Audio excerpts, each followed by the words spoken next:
Hello and welcome back to another episode of Not Overthinking. How are you doing today, Tamo? Yeah, not too bad. Not too bad. I feel like I haven't caught up. I feel like I've been getting deeper into sleep debt every single day. Yeah, I feel like we talk about this every single week. Yeah. Why do you go so much into sleep debt? Yesterday was all right, actually. I was like probably fully asleep by 10:45 p.m. And I was in bed by like 10:15 p.m. or something. So if I can just do that a few more times, I think today I should be able to do that. Tomorrow, I've got a lad's dinner, which might scupper those plans, but it's got to be done. Right? I guess so. Yeah. Yeah. So sleep debt, sleep deprivation. Yep. How does it feel? I don't know. I feel like during the day it's fine. It's just getting out of the bed, and in the morning it's a bit grim because you're like, and then it's also really cold these days, so I'm just like always cold. Didn't you quit the 9 to 5 to avoid stuff like this, to be able to kind of do what you want? No, but part of doing what I want is like, basically I could sleep in more, but I don't want to, like, I want to keep the habit of like kind of waking up between 7 and 7:30, Okay. no matter what time I go to bed. Otherwise I'll just be screwed. So like, Right. yeah, that's the reason. So you would like to do what you want, and you would like to wake up 7 to 7:30, but you struggle to actually sleep on time. Yeah, precisely. Yep. Okay, fair enough. Has anything else interesting happened this week? Interestingly, we had a comment on one of the YouTube videos, I think from the previous pod, being like, is it just me, or is the preamble way more interesting than them reading highlights from books or a summary of a book from Blinkist? Yeah, I saw that comment, and then someone else replied saying like, no, the books are actually interesting. I think someone said that they didn't like this book, but they liked like the Sexual Revolution one, for example. They also had a comment saying like, don't even bother doing 22-minute episodes. Oh, yeah, It's a waste that of was fun. everyone's time. Wasting everyone's time. Wow.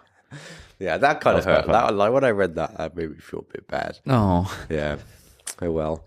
Because your poo was 38 minutes long that day. Well, yeah. They were basically just calling you out for that. Well, look, I think as good as the preamble is, I think we're actually getting to a good bit in this book, and so I'd like to dive back into why love hurts. Fine. Do you not want to? Look, so I'm gonna be honest with you. It's quite taxing for me to sit here and be like, and watch you spend half of the episode flicking through and trying to figure out what you're trying to say. Yeah. And trying to read a thing and be like, no, wait, no, it's not particularly fun. I think it's more interesting when you actually have read the book, and then you talk about the ideas in the book, so we can have a conversation about it, rather than as in the process of reading the book, you're like, let me read you one page at a time. Because I can read the book one page at a time myself if I really wanted to. I could get it on Audible if I really wanted to. But it's highlights. It's not the book. Okay, so then get the highlights and put them on one page so that you can just be like, bang, bang, bang, rather than... I mean, like, hopefully all the pauses are cut out in the final cut, so maybe it's less taxing for the audience, but it's just incredibly frustrating to sit here. Really? Watch you scroll for 5 minutes for one highlight, and I'm like, oh, interesting, okay, cool, comment, and scroll for another 5 minutes to find the other highlight. Yeah. So, just like throwing that out there. That's how I feel. Okay, let's just try this one last time where I don't scroll for highlights, and I just like go highlight by highlight. Okay. And fill in the pieces, okay? There is a feature on Kindle that literally lets you look at your highlights. No, I know. Okay, cool, because you spend a lot of time scrolling. Yeah, because I was like, I was trying to get some extra context, okay? Okay, sure. Let's give it a go. Why does love hurt? Okay, nice. So, if you recall, what the book was laying out in the first like introduction and first chapter, which I think is where we got to, is like, look, the way we think about love and romance and things like this is uniquely different in modern times, okay?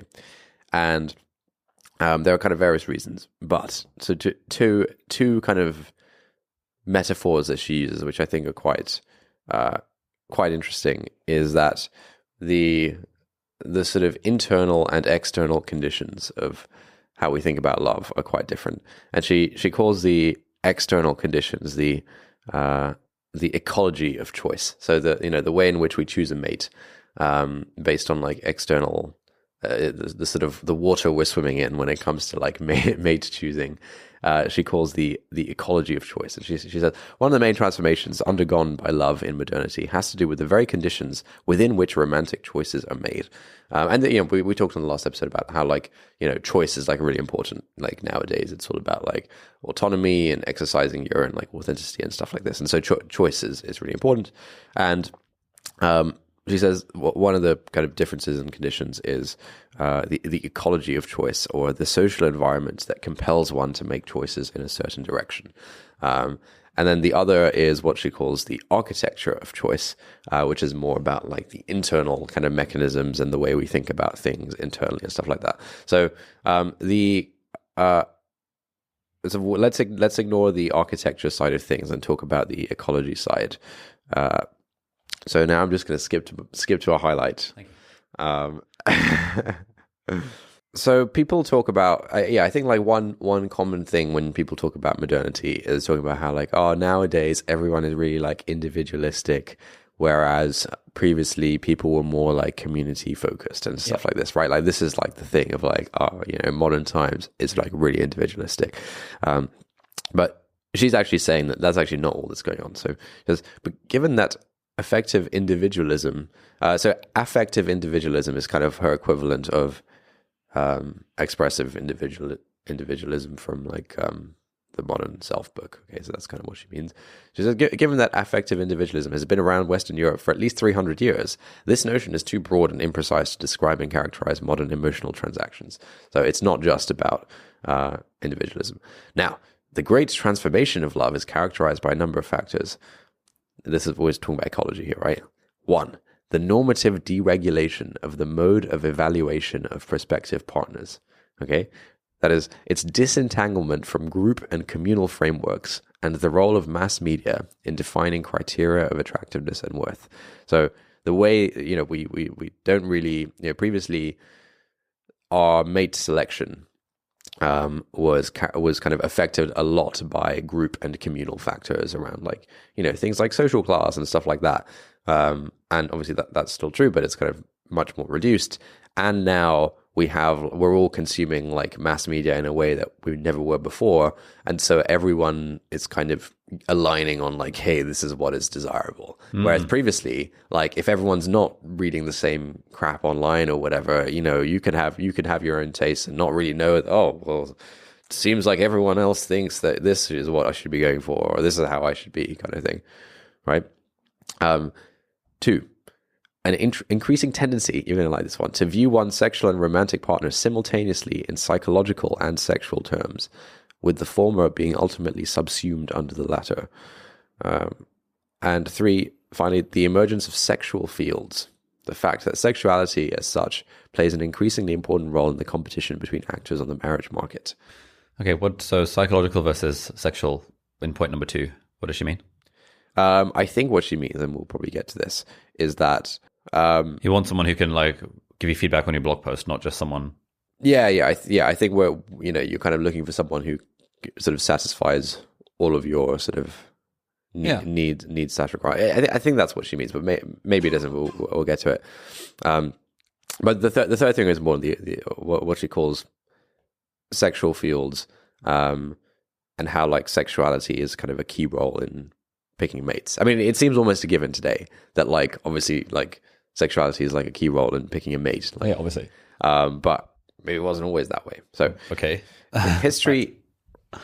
We talk about. She now starts to talk about sex appeal as a concept. History is full of examples of the power of erotic attraction and of the importance of beauty for falling in love. However, although sexiness has probably been somewhat implicitly present throughout history as an aspect of attraction and love, its deployment as an explicit, pervasive, and legitimate cultural category and criterion of evaluation is essentially modern, in that it is underpinned by a vast economic and cultural organization codifying sexual allure and sexiness. As a cultural category, sexiness is distinct from beauty. So, this idea of like beauty has always been there in love, right? Like, you want a beautiful partner, like, eros, erotic love, this has always been there.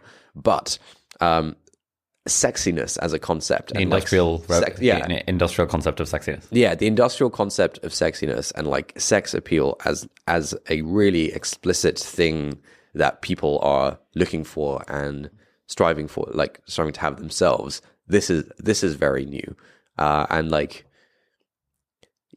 previously it was about sort of beauty, and now like. Sure, beauty is great, but like sexiness is a key thing. And like, if you listen to you listen to anything, like, there was this song, this Meghan Trainor song that was stuck in my head the last couple of weeks. It's called Made You Look. Okay. And it's just like the most, I mean, I don't know how to put it. It's just like... Do you want to read out some lyrics? Yeah, I just think it's like, I mean, it's an extremely catchy song. You want to sing it for us? It's been a while since you've sung on the podcast. All right, let me get the lyrics. My goodness. I think last time you sang on the podcast was Obviously. Was it? Did I sing that on the pod? I think so.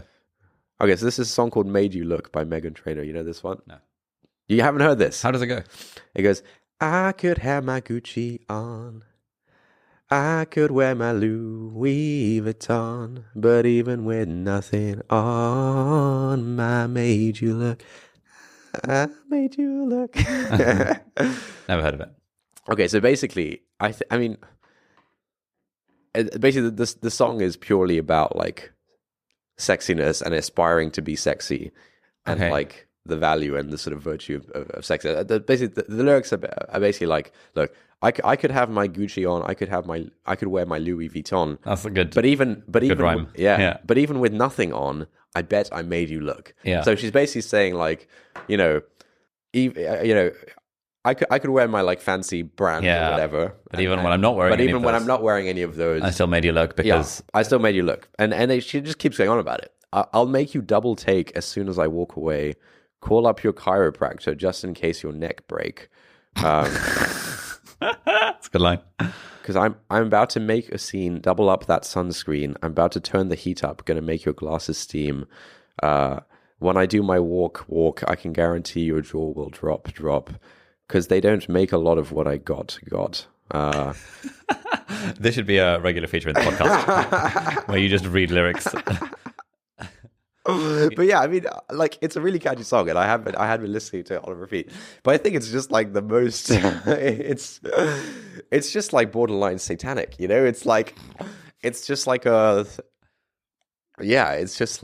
worship of the self, and like, basically very explicitly saying like, my sex appeal and my like hotness and other people perceiving me as hot is like really, this is like crucial. Okay. And so, this is kind of it's hard to imagine, 200 years ago, a focus, such an explicit focus on like an individual sex appeal, and like as something that people are aspiring to. And like this is like one of the most popular songs in the world right now. Really? I think. Yeah, dude. Man. Yeah. I need to keep up with the Spotify charts. I think it was like using TikToks and stuff like that, and then it went viral or something. But like, this is clearly part of the mainstream romance, whatever you call it, of like, I'm so hot kind of thing, and like aspiring to be hot and the importance of hotness. Yeah, it's been going on for a while. The whole like WAP stuff, the whole like all of that genre of music. Yeah. So sexiness is distinct from beauty. All right. Okay, cool. All right, next highlight on this topic. 19th century notions of beauty drew a clear separation between fashion or cosmetics, i.e. changeable, mutable, and driven by external sources, and what was then called moral beauty, which had a timeless and inner quality. Thus, 19th century notions of beauty did not contain an explicit reference to sex or sexuality. Cool. Quite the contrary, beauty was relevant only to the extent that it reflected character. Victorian morality viewed cosmetics with suspicion because they were perceived to be an illegitimate substitute for real inner moral beauty. At the beginning of the 20th century, however, perfumes, makeup, powders, cosmetics, and creams flooded the emerging markets of consumption, and in trying to promote these goods, advertisers disentangled beauty from character. Okay, interesting. And then she says a bunch of stuff. And the next highlight is the construction of eroticized female bodies across all social classes was thus one of the most formidable cultural accomplishments of early 20th century consumer culture. Damn. Okay. Just going to talk about the general like cult of, she calls it the cult of beauty in like magazines, movies, etc. It's like you go anywhere in London and someone is trying to put some explicit sex appeal in your face on some kind of ad and trying to get you to buy some product as a result of it, right? Like, I think everyone has seen this. Next highlight, the foregrounding of the body in US culture and the intense commodification of sex and sexuality made sexual attractiveness a cultural category in itself, detached from moral value per se. Sure. The cult of beauty, and later of fitness, and the definition of masculinity and femininity in terms of erotic and sexual attributes were relentlessly promoted by the cultural industries and had the effect of progressively transforming sexual attractiveness and sexiness into positive cultural categories in their own right, making sexual desirability one of the central criteria for choosing a mate and for shaping one's personhood. Right. Okay, yeah, nice. I buy that. The commodification of sex and sexuality, their penetration into the very heart of the capitalist engine, made sexuality into an attribute and experience increasingly detached from reproduction, marriage, long-lasting bonds, and even emotionality. All right, etc., etc., etc. Next highlight. These cultural forces combined made sex, sexuality, and sexual desirability not only legitimate, but also central to the choice of mate, ultimately granting this criterion an autonomous power of its own. To be sexually attracted to someone would become a condition sine qua non of romantic partnership. Like, it's basic, like the way we think about it. It's like basically axiomatic. Yeah, it's like, that, like, of course you've got to be sexual. By definition, you like sexual attractiveness. Yeah, and being like, sexually attracted partner. This is like the starting point. This is like whenever there's a conversation around like friends or anything around, well, what are people looking for in a mate? Everyone's like, well, of course I've got to be attracted to them. Yeah. It's just like basically a given. Yeah, and when we say attracted to them, like, I think, I think in the modern usage of like, oh, you know, I've got to think they're hot rather than I'm attracted to their character or whatever. Yeah. Like, well, when we talk about attracted, it basically means sexually attracted nowadays. You're not really saying like, oh yeah, I'm like drawn to them for X, Y, Z reasons. Like, you'd say that in other words. You'd use other words for that, but attractiveness is about like sexual attractiveness. Interesting. As documented by the Oxford English Dictionary, well until the 1920s, the word sexy had negative connotations. Interesting. I'm not allowed to read non-highlights on this podcast anymore, so I'm not gonna be able to go into more detail there. Great. Carry on. This is good. And she kind of continues making this point that sexiness points to the disentanglement of sex from emotions, because most emotions are organized and generated by moral frameworks, and sexiness presents itself as a cultural category and behavior that is not morally coded. Sure. Yeah, I get it. I buy it. All right, now we move to this idea of marriage markets. Okay, just one point on this front. I think in the last few weeks, I have started reading books about like sales and marketing and ads and copywriting and stuff. Yeah. And it's interesting just how thoughtful the ad industry is. Oh yeah. Where you'll see these case studies around the idea of like category design and like how do you create a category? How do you create a category? How do you get your product to stand out? Like, how did Dove become so popular? Well, because they realized that they made a whole series of advertising campaigns saying it's not soap, it's Dove. And actually it's a moisturizer that just happens to be a soap, that happens to have soap-like properties. Yeah. And that was how they separated themselves out from whatever. And then they splashed millions of dollars in this campaign to convince everyone that it's not Dove, it's not soap, it's Dove. Similarly, there was some toothpaste company that was struggling, and they had to convince everyone to use this toothpaste. And so they came up with like Minty Fresh as being the slogan, and toothpaste did not have mint in it prior to that point. Now all toothpaste has mint. Now all toothpaste has mint because we associate mint with good hygiene. Yeah, like the cleaning is done because you feel the tingle. Exactly. It's like, oh yeah, that mint. Yeah, my teeth feel really clean. Yeah. And you associate that with the minty thing. And there's often these like stories that you get within the ad world of, oh, this guy back in the 1920s, that he realized that there was, I don't know, do you know why orange juice was invented? No. Because America at one point was like, during one of the years, there were just way too many oranges and not enough demand.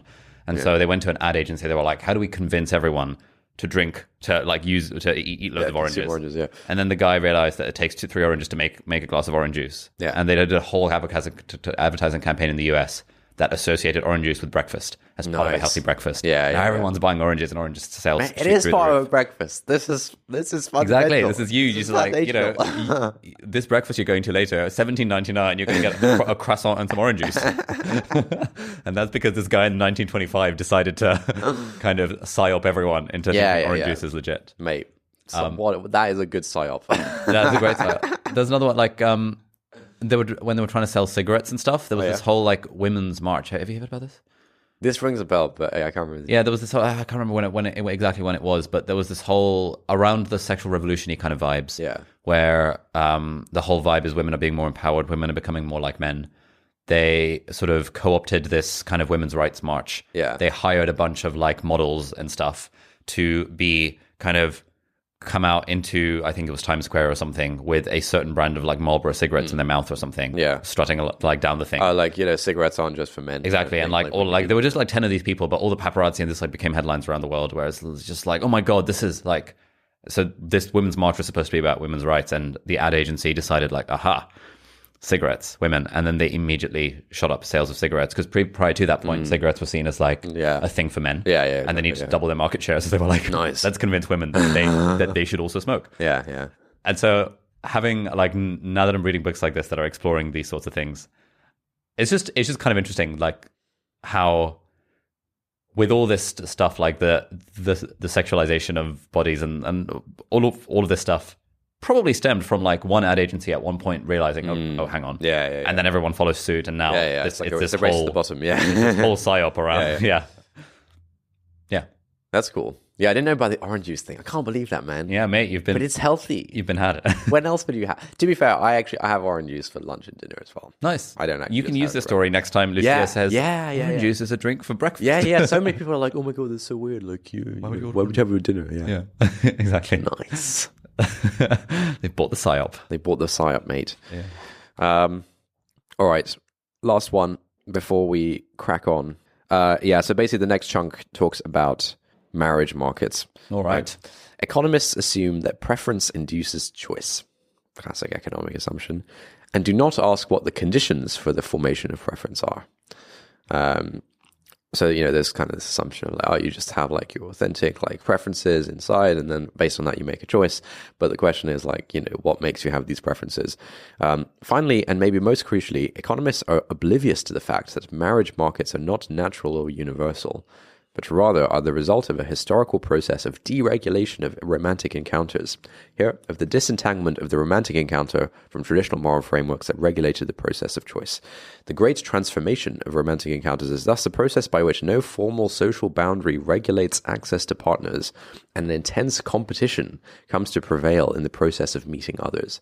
What economists view as the natural category of marriage market has in fact a historical genesis linked to the disappearance of formal rules of endogamy, to the individualization of romantic choices, and to the generalization of competition. So basically, we have to stop pretty soon, but one of the big differences on the ecology side of this stuff and the ecology of choice is that now the markets are like fully liquid.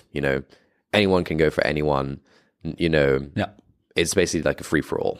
Whereas previously, these weren't like sort of completely free choices in the way we think of them today, where like you could literally pick anyone else in the city or you live in or the country you live in. These choices were mediated by existing social connections, social groups, family, all of this kind of stuff. Whereas now it truly is a free for all, and that changes the way that everyone like approaches and views these things. Okay. So that's by marriage markets, she just means like the point that we are in today with like, dating apps and stuff like this, where it is like extremely liquid. Yeah. So a lot of this stuff so far in the last 3 episodes that we've talked about is just laying the groundwork, basically. Yeah. Like, does she have more on like the consequences of said model? Or? Yeah, she does. So I think this marriage market stuff is like the first time we'd actually get into it. Okay. But we actually have to wrap up there, I'm afraid. I have a breakfast meeting to get to. My goodness. But thank you everyone for listening. Why did you schedule a breakfast meeting on the same day as the pod? This was scheduled like 2 months ago. I was meant to wake up early for this, and so were you, but we started later than we expected. Anyway, thank you for listening, everyone, and we'll see you next week. Bye.